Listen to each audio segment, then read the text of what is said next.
जय श्री कृष्ण भक्तों आप अगर कृष्ण भगवान के भक्त हैं तो वीडियो को लाइक सब्सक्राइब शेयर जरूर करें। तो चलिए इस वीडियो का शुरू करते हैं। अकेले जीना सीखो, इसके बारे में आज हम विस्तार से बताएंगे कृष्ण के द्वारा।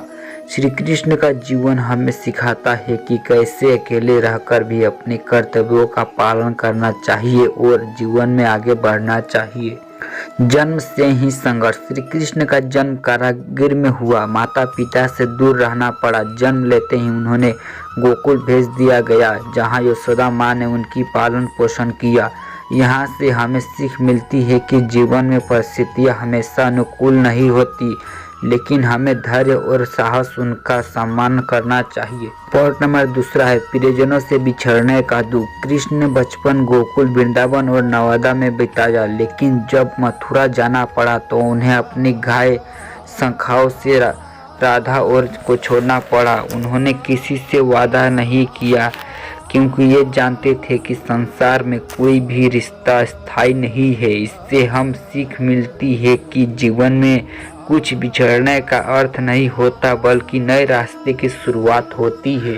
पॉइंट नंबर 3 है अकेले ही कर्तव्य निभाना। कृष्ण ने अकेले ही कंस का वंश किया, महाभारत में अर्जुन का मार्गदर्शन किया और धर्म की स्थापना की। उन्होंने कभी भी अपने कार्यों के लिए किसी पर निर्भरता नहीं रखी, बल्कि स्वयं अपने कर्मों के जीवन को दिशा दी। यह हमें सिखाता है कि हमें आत्मिक निर्भर बनना चाहिए और अपने जीवन में निर्णय स्वयं लेना चाहिए। पॉइंट नंबर 4 दर्शाता है कि मुंह से ऊपर उठना। श्री कृष्ण ने राधा के प्रेम किया, लेकिन कभी भी मोह में नहीं पड़े। उन्होंने अपने कर्तव्यों को संवरित रखा। यहाँ हमें सिखाता है कि भगवान से बढ़कर अपने उद्देश्य से भटकना नहीं चाहिए।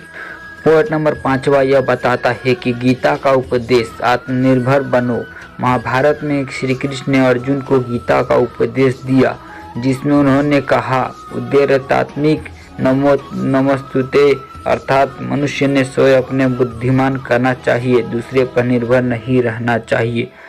इन सब पॉइंटों के बाद निष्कर्ष यह निकलता है कि श्री कृष्ण का जीवन हमें सिखाता है कि अकेलेपन कमजोरी नहीं, बल्कि आत्मनिर्भर का स्वर है। जब हम स्वयं के साथ होते हैं तभी हम अपने भीतर छुपी असीम शक्ति को पहचान सकते हैं।